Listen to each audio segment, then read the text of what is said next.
And we have more conversation for you. Again, it's Adrienne Lawrence. And this time I have the executive director of United for Iran, Firuzeh Mahmoudi. Thank you so much for joining us. Thank you so much for having me, Adrienne. Yes, so I know that Iran and the conversations that are going on around there and the protests, they are making headlines and waves right now. Can you tell us a little bit about what is going on? Of course. As you know, the protest started with the killing of Mahsa Amini, a young Kurdish woman who was visiting family in Tehran, and the morality police arrested her. And while in custody, she was. Her skull was crushed multiple times. She was beaten, and then once she got out, quickly after she died, and that was a sparkle that started the current first protests, now movement and uprising. And we are seeing, for the first time to this extent, women leading the charge, young women and young men, but women mostly, and unifying, galvanizing the country in a way we haven't seen. And although the Islamic Republic does what it can to pivot different groups against each other, the protesters have been incredible with their message of solidarity and support and backing of each other from city to city to make it very clear that they are one group fighting for the same cause. Yes, and what would you say if you were able to summarize what that cause is? As I've heard a lot of talk about these morality type police out there, people feeling limited in terms of maybe if it's wearing a hijab or what they're doing, what would you say people are pushing for? Though this started because of the morality police and the woman having to cover, the cause is much bigger than that. The hijab that women have to wear is just a symbol of oppression. It's a much bigger thing. It's about body autonomy. It's about basic rights. It's about gender rights. It's about anti-discrimination. It's about secular democracy. It's about a new future where everyone can lead the lives they want and have their basic rights honored. Yes, and have it respected, most certainly. I really get the sense that in Iran, people don't want to go back necessarily. And it's more of progressing and going forward and staying the course, staying the path. And so would you say that that is definitely what the sentiment is in terms of those who are taking to the streets and uplifting their voices right now? Absolutely. One of the chants that I saw today for the first time was, "Your bullets are few, we are many." People are putting their lives on the line, and they are clear. They're looking at the camera. We have videos of some of the young girls that have died, and some of the messages are like, "I'm going to the street. We're going to do this." And they know what they're doing. They're not mincing words. We don't see fear in their faces. They are so brave. And what they're advocating for is a new Iran, an Iran where they can have their rights honored, absolutely. And in a way, the genie's out of the bottle. I'm not sure what the future exactly looks like. We can talk about that. And there's no going back in a way, because they have shed their hijab in a way we've never seen before. So many of them throughout the country, in every city, in cities that we haven't seen protests in before. And they're dancing in the streets, they're burning their hijab, they're climbing on top of cars and waving their fists and advocating for change. And the government of Iran is already had its back to the wall. I saw a comic, a political cartoon that was very telling. It's no longer back to a wall, it's to the edge of a cliff. What they have created is a country that's based on oppression, based on oppressing women and forcing the hijab on them.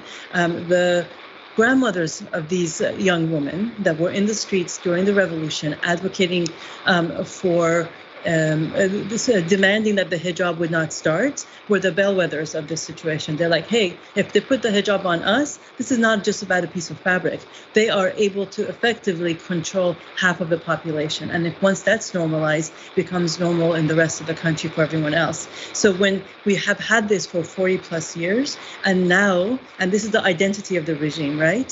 So oppressing people and using theocracy and killing their own kids, and not only kids, grandkids and great grandkids.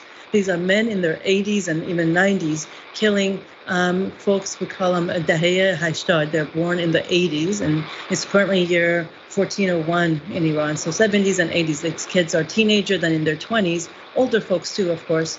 And that's where they're at. So absolutely, I don't think that there's really a going back, because they've tied their identity to the demands to oppression, and the demands are so clear that we will not stand for this oppressive regime anymore, that the amount of change that is required will no longer allow this regime to be as is. That's very, very powerful. And I know you spoke of the grandmothers in the past, and I'm sure there have been uprisings before, but what's different about the response this time from the Iranians? Each one has its own flavor, of course. This was a very organic movement. We're not surprised, but it just came about, right? It was a sparkle with Gina that led to this fire. And it is throughout the country, in smaller cities we've never seen. It's bold in a way we haven't seen. We're seeing teenagers literally taking their scarf off, walking up to the police and saying, "Don't you dare touch me," and just standing there strong. People have done this before, but to this extent and this caliber, where they're not showing fear, and if anything, you see the hesitation in the eyes and the bodies of the other side. Wow. And so what are you hearing on the ground from friends, family? What are people saying? The number of folks being arrested is a lot more than we may think, and we don't have the complete numbers, but we know more than 50 people have been killed, and more than 1,000 people have been arrested already. And a number of people without hijab is definitely also more than we're seeing in the media. As we know, the government's doing whatever it can to shut not only the protests, but shut out the rest of the world, so they can do what they do best, which is persecute the people with impunity. So with the internet off and on being shut down, it's hard to get all the information, but it's really important to remember that what we're seeing is only a fraction of what's happening, and that we need to continue talking about this, that they're not going away, and we need to be their voice and not forget them.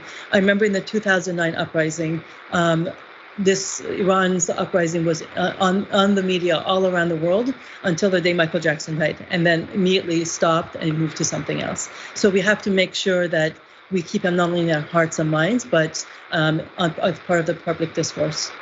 Absolutely, without a doubt, keeping that pressure on with that accountability of having the world see. I know that can be something that is significant in terms of getting leadership to get right. And when it comes to the regime there, how do you think they're going to respond in the event that media coverage continues? Do you think it's going to take them some time before they realize they need to back down? Do you think what they're going to do is going to be just something superficial to placate people in the moment? What will happen? A good question. What they usually do is shut down the internet, and they once the internet shut down, they're as violent as they can be. Right? They will. There are already over 1,000 people in prison. They torture, they threaten, they do whatever they can to instill fear.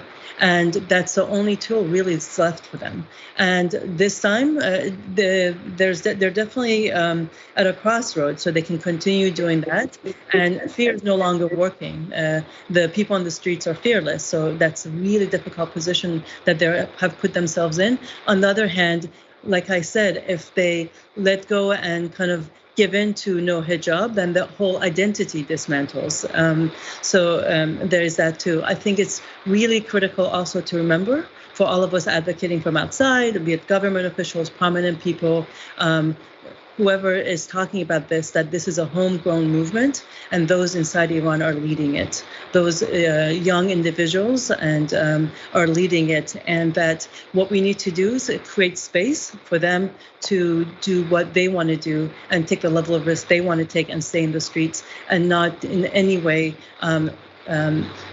influence or try to influence and dictate how things should go or who should lead this movement from the outside.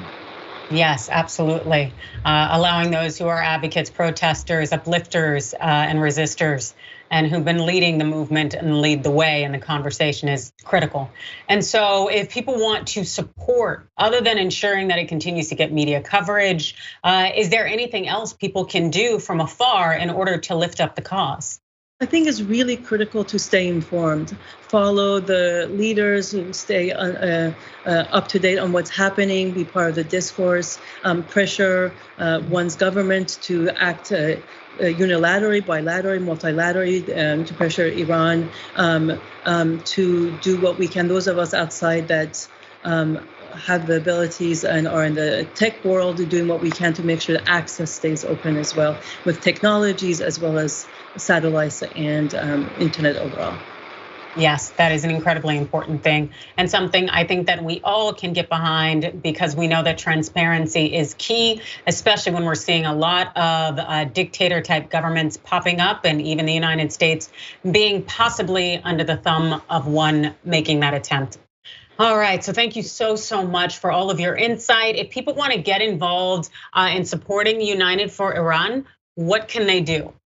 They can go to our site and sign up. Our website's unitedforiran.org and find out more. And I want to end by saying that we truly are not liberated till all of us are liberated, and we are not liberated till women are liberated. This is all one cause, and we all need to be part of the struggle. Absolutely, I completely and totally support that. And I'm also very grateful to have you, Firuzeh Mahmoudi, Executive Director, United for Iran. Thank you so much for joining us. Thank you so much, Adrian.